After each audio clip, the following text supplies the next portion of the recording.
Hi champs, today's video is going to change your thinking about you.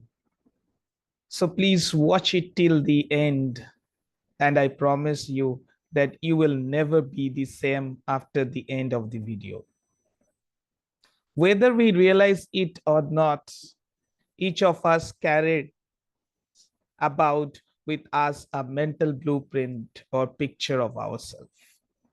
It may be vague and ill-defined, or rather it may not be consciously recognizable at all. But it is there, complete down to the last detail. This self-image is our own conception of the sort of person I am. It has been built up from our own beliefs about ourselves. But most of this belief about ourselves have unconsciously been formed from our past experiences, our successes and failures, our humiliations, our achievements, and the way other people have reacted to us, especially in early childhood. From all this, we mentally construct ourselves or a picture of ourselves. Once an idea or belief about ourselves goes into the picture, it becomes true as far as we personally are concerned. We do not question its validity, but proceed to act upon it until as if it were true. This self-image become a golden key to living a better life because of two important discovery. First, all our actions, feeling, behavior, even your abilities are always consistent with the self-image. In short, you will act like the sort of person you conceive yourself to be. Not only this, but you literally cannot act otherwise, in spite of all your conscious effort or willpower. The man who conceives himself to be a failure type person will find some way to fail in spite of all his good intentions or his willpower. Even if opportunity is literally dumped on his lap, the person who conceives himself to a victim of injustice, one who has meant to suffer, will invariably find circumstances to verify his opinion. The self-image is a base or a foundation upon which your entire personality or behavior and even your circumstances are built. Because of this, our experiences seem to verify and thereby strengthening our self-images. And a vicious or beneficent cycle, as the case may be, is set up. With a positive self-image, we recognize and own our assets and potential while being realistic about our liabilities and limitations. With a negative self-image, we focus on our faults and weaknesses, distorting failure and imperfection. Self-image is important because how we think about ourselves affects how we feel about ourselves and how we interact with others and the world around us. A positive self-image can boost our physical, mental, social, emotional, and spiritual well-being. On the other hand, a negative self-image can decrease our satisfaction, okay? Decrease our satisfaction and ability to function in these areas. Number two, the self-image can be changed. Numerous case histories have shown that one is never too young, not too old to change his self-image and thereby start to live a new life. One of the reasons is it has seemed so difficult for a person to change his habits, his personality, or his way of life has been that nearly all efforts at change has been directed to the circumference of the self, that is outside rather than to the center that is inside. We are eager to change our outward appearance, but without changing our opinion of self. This is so important. We are here to change our outward appearance for the world without changing our inward beliefs, our inward opinion of ourselves. The secret to this, to really live that, is to find life reasonably satisfying. You must have an adequate and realistic self-image that you can live with. You must find yourself acceptable to you. You must have a wholesome self-esteem. You must have a self that you can trust and believe in. You must have a self that you are not ashamed to be, and one that you can feel free to express creatively rather than to hide or cover up. You must have a self that corresponds to reality so that you can function effectively in our real world.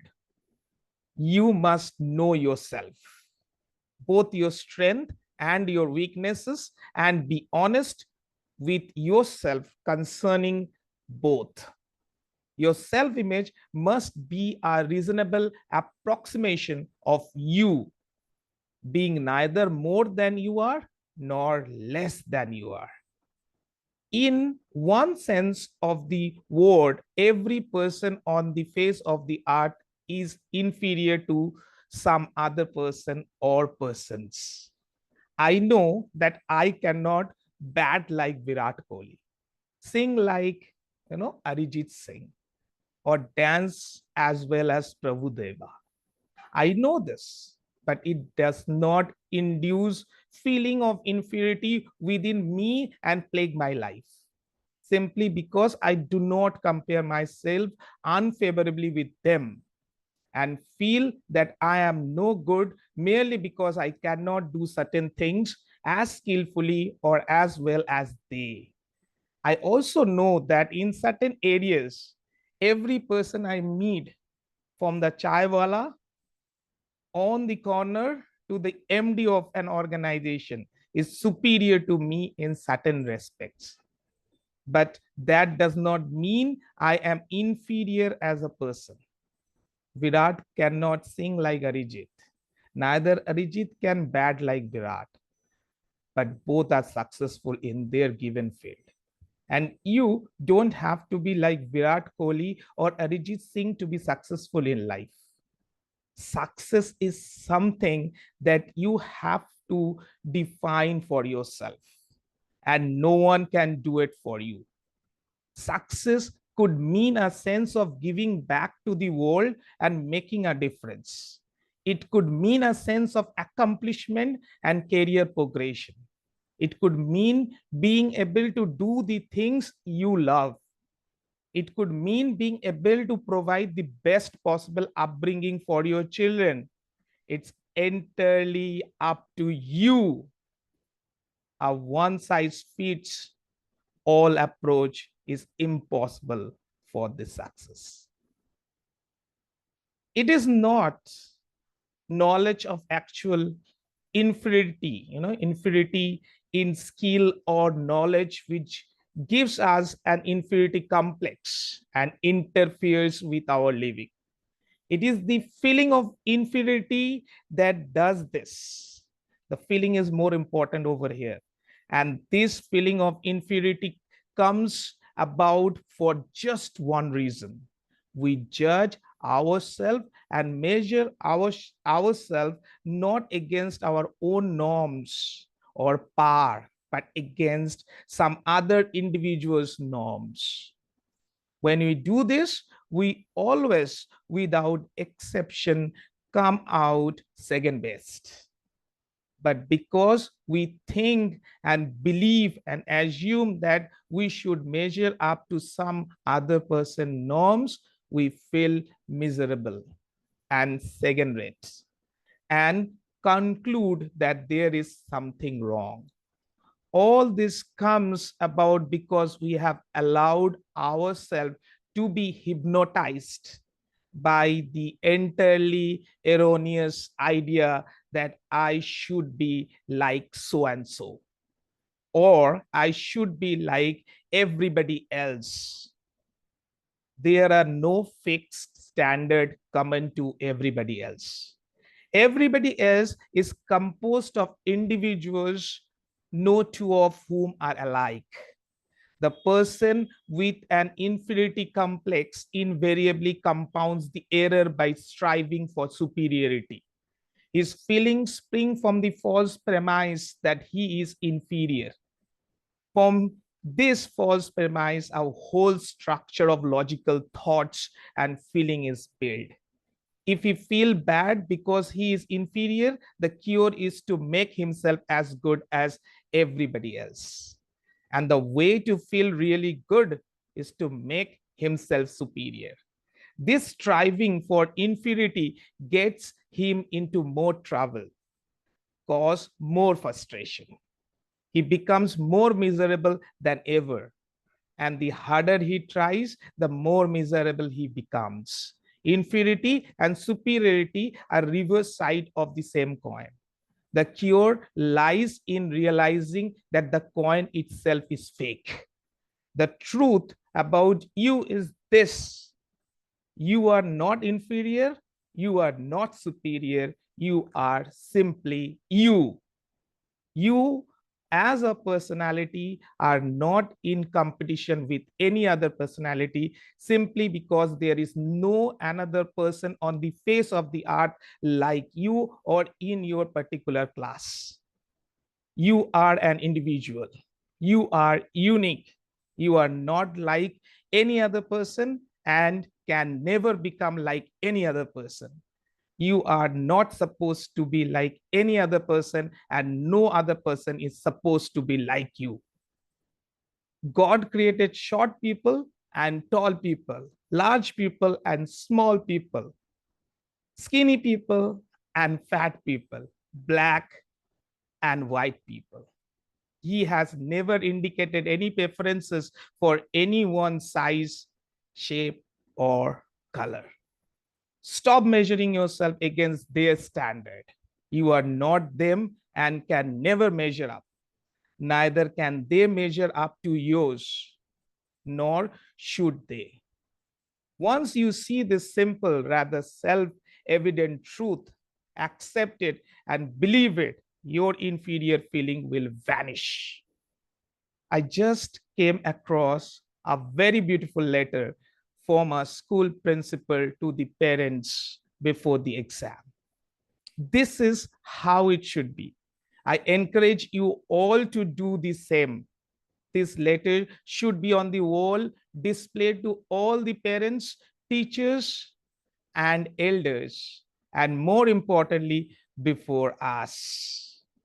It's the letter you wished you received as a child. The letter truly resonates as it makes a whole lot of sense. It reminds us that the exam result should not define our kids and that we should never allow our potential to be limited. We need to measure our progress against our own goals and not that of others. When kids realize that their biggest competition is themselves, they will view things in a completely different way.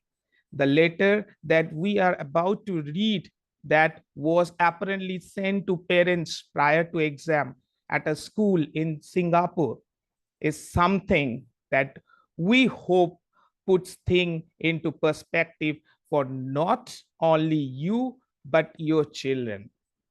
The letter says, the exam of your children are to start soon.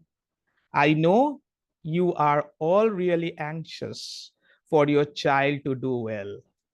But please do remember, amongst the students who will be sitting for the exam, there is an artist who does not need to understand math. There is an entrepreneur who does not care about history or English literature. There is a musician whose chemistry marks won't matter. There is an athlete whose physical fitness is more important than physics. If your child does get top marks, that's great. But if he or she does not, please do not take away their self confidence and dignity from them. Tell them it's okay, it's just an exam. They are cut for much bigger things in life. Tell them no matter what they score, you love them and will not judge them. Please do this. And when you do, watch your children conquer the world. One exam or a low marks won't take away their dreams and talents. And please do not think that doctors and engineers are the only happy people in the world. I want to read the last few lines. Please do this. And when you do, watch your children conquer the world. One exam or a low marks won't take away their dreams and talents. And please do not think that doctors and engineers are the only happy people in the world. Absolutely mind blowing. And wish that everyone, I know I can wish this, like I wish that everyone can think in that way. I know we are not lucky enough to have a principal like this during our school or college days. Otherwise, we would be a different story altogether. And I am still doubtful that you will find anyone like this in your real life. So that is the reason I thought of making this video to tell you that your past failure and mistakes don't define you. Others' opinion of you don't matter, and what matter is your opinion of yourself. So now we know that our self-image isn't fixed and is influenced by many different aspects of our life. Let's talk about how we can work towards creating a positive self-image. As with many of the changes we try to make in our life, there isn't a quick fix that will work for everyone and help them improve their self-image. The first step is always about learning to love yourself. It's a long process. You are a unique individual with unique strengths and weaknesses. You have come a long way from where you have started. Appreciate that and use it to motivate you to go even farther. Focus on the good things. Throughout this process, you want to refrain from comparing yourself to others. Once you have or you are on this path, you may feel as though you want to invest more into improving your self-image. If you are at this point, there are exercises that you can engage in to boost your self-image. We'll talk about 3 exercises. The first one, make a list of the things you like about yourself. This is a simple but effective exercise that you can engage in. You may find it difficult at first, but as you get into the flow of things, it will get easier and easier. This list of things you like about yourself can include some of your favorite qualities. Maybe you think you are smart or attractive or funny. It can extend beyond your qualities as well. Maybe you want to include some of your favorite personal skill. Some examples might include things like being athletic or artistic. Making this list of positive traits and skill will help you focus more on the positive aspect of your self-image. Learning to focus on and appreciate these things more will help you to improve your self-image. Number 2, make a list of the live moments you are proud of. This is another great exercise for you to engage in to help you focus more on the things you have been able to achieve in your life. Sometimes we forget how amazing we are as individuals. This list will help you to remember those things.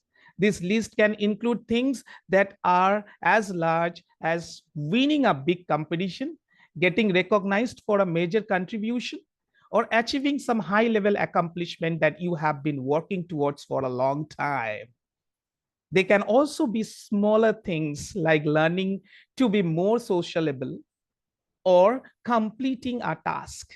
You also might want to consider how you have confronted challenges and barriers in your life and how your skill have allowed you to overcome those things. Note how you work towards the goal against this adversity and then were rewarded for the fruits of your labor. Just make sure that this achievement and proud life moments remind you what you have to offer this world and what you are capable of doing when you set your mind to it.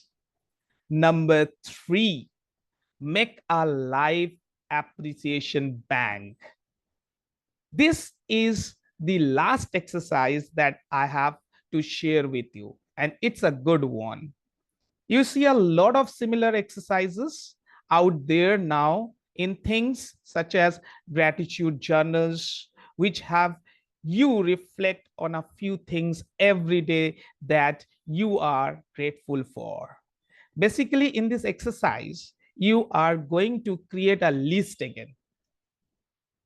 But this list will be a lot bigger than the last two.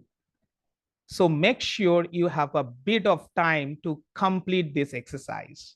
Your goal here is to create a comprehensive and exhaustive list of all of the things you are thankful for in your life right now. Everyone will generate a unique list because everyone has a different life and different things that they are thankful for. Once you are done with the list, cut up each item and place them in a container of some sort. Now, whenever you feel as though you need a little self-image boost, you will go grab and read one of these things from your life appreciation bank. You can choose how the rule works. Maybe after you read an item from the bank, you remove it. Or maybe you did prefer to throw it back in the mix. Maybe you want to read one or two things a day. Or maybe you did rather simply reach over and grab one as needed. The rules are flexible and it's up to you to create them. It's your bank after all. All that matter is that you end up with a pool of gratitude bites that can help you give you a little self-image boost as you desire. Always remember, your self-image is not permanent.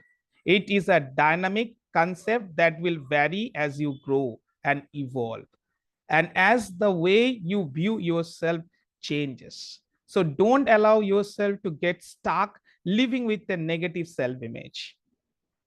You now have the tools to change your self-image for the better. As a leader, if you change, everything around you will change. That's why I say your self-image is the reflection of what you think about you and not the opinion of what other thinks about you. For more videos like this, please subscribe to my YouTube channel and don't forget to like and share the videos. Thank you, everyone, and keep watching and keep growing.